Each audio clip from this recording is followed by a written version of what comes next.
Hello mga guys, good morning. So, gagawa ako ng ngayon. Gagawa ako ng video. Kasi walang magawa. Shout out sa Unholy Guild sa 185. So, malay natin baka kung saan mapunta tong video natin. So, at least shout out ko na kayo. Happy grinding and always chill. Meron akong dito guys. Kasi may mga sinasabi yung iba sa guild, sa Facebook, kung saan saang lupalop ng isya about at patungkol dito sa sa option ng gears, di ba?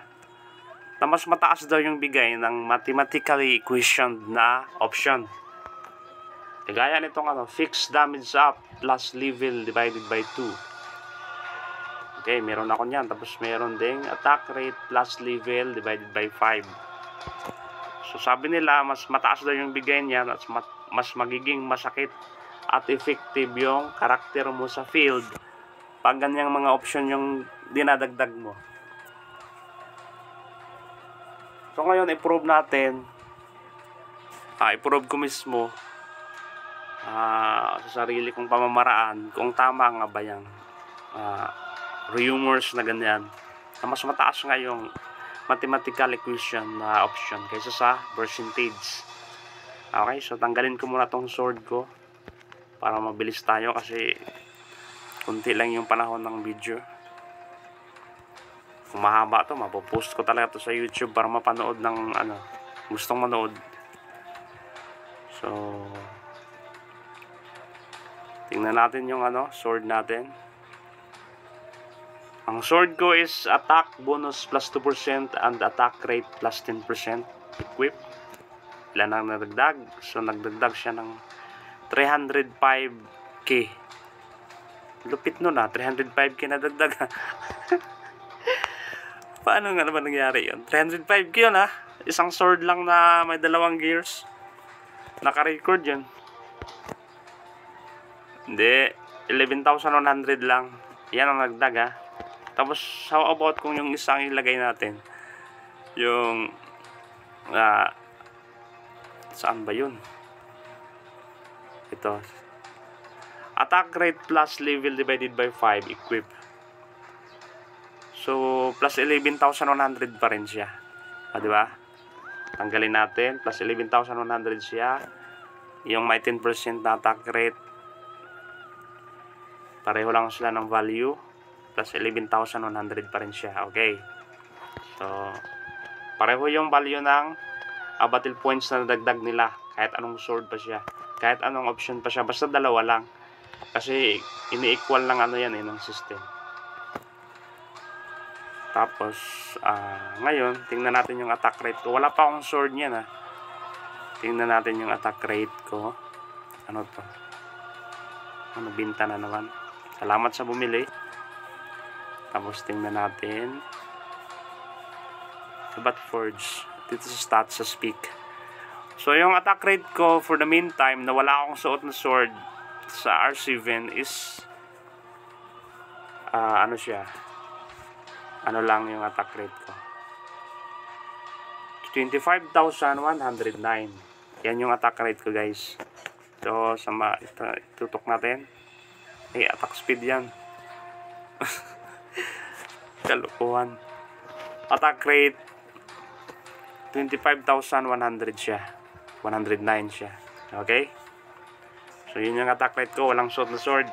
I-differentiate natin, i-calculate natin kung sinong mas mataas na dagdag, kung sinong mas mataas na bigay na option ng gear, yung mathematically equation ba o yung percentage na option. Kung sino ang mas mataas na dagdag doon. Tingnan natin ngayon. So, una nating i-calculate yung percentage. Saan siya? Sana. Ito. Attack rate plus 10%. So, since may pareho tayong sword na may attack rate na option, dito tayo mag-base. Equip.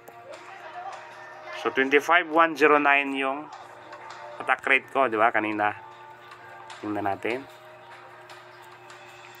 So, yung attack rate ko ngayon is tumaas siya. 26,643. So, tingnan natin. I-note natin sa calculator. 26,643.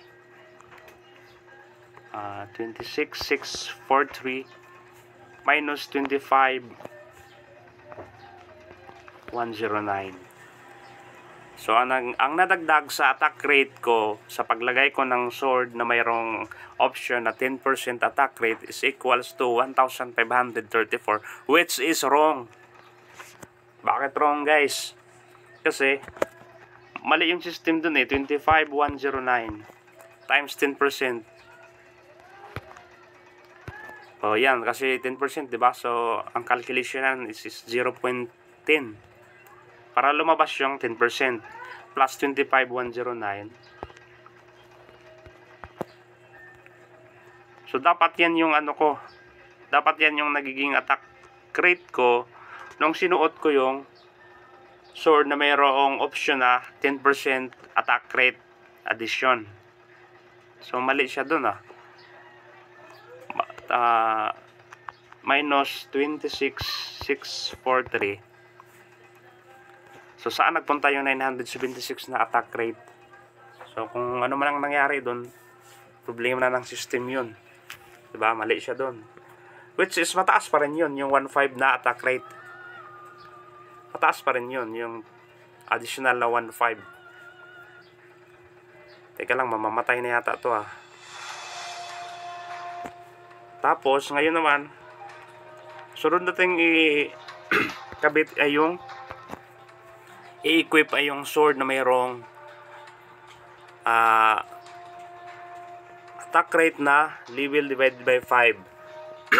Equip natin So ganun pa rin yung battle points na nadagdag, which is 11,100. Tapos check natin yung attack rate ko ng Biki ko. So 25,362. So maliwanag na maliwanag yan, guys Attack rate 25,362. Okay? So punta na naman tayo sa calculator.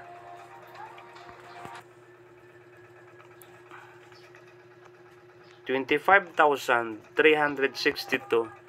minus 25,109 is equals to 253. So yun lang yung nadagdag na attack rate doon sa sword na mayroong option na attack rate plus level divided by 5. So, reverse natin ngayon kung tama nga bang system dito.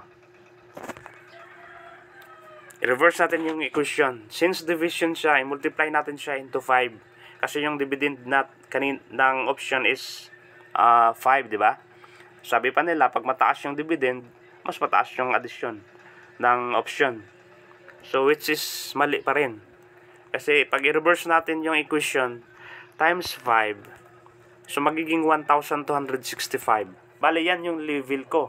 Kasi yung pinag-usapan dun sa option is yung level ko Level divided by 5. So, level times 5, which tama ang output niya, guys. Kasi RB3 ako RB3 level 69.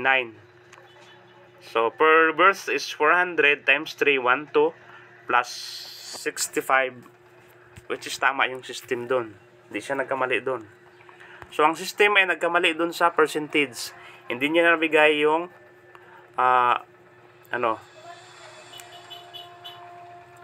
hindi niya na-provide yung tamang value ng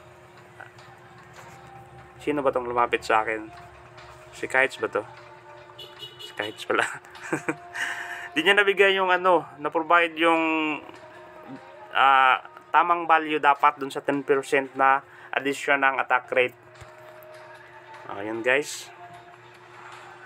At na-prove din natin na mas mataas yung bigay ng percentage. Kahit sa sariling calculation mo lang wag mo nang gamitan ng calculator. Makalculate mo na mas mataas talaga yung value nun. Kaysa sa yung division. Kasi mas lalo na taas yung dividend. Mas mataas yung dividend. Mas lalong mas lalong liliit yung madadagdag na option. So yun, guys, na-prove na natin, na-prove ko na rin na mas malupit pa rin yung percentage na option. So yun lang yung gusto natin i-probe. Lagay na natin to. So 9,000 lang yung sa sub-weapon. Pag sa sub-weapon kasi mas mababa yung dagdag niya na option na ano, stats. Yun lang yung video ko mga koys. Mga guys, happy grinding and happy gaming and always chill. Shout out kay Kites na ano, nandito sa spot ko. Kaso lang mamamatayan pag iwanan ko yan eh.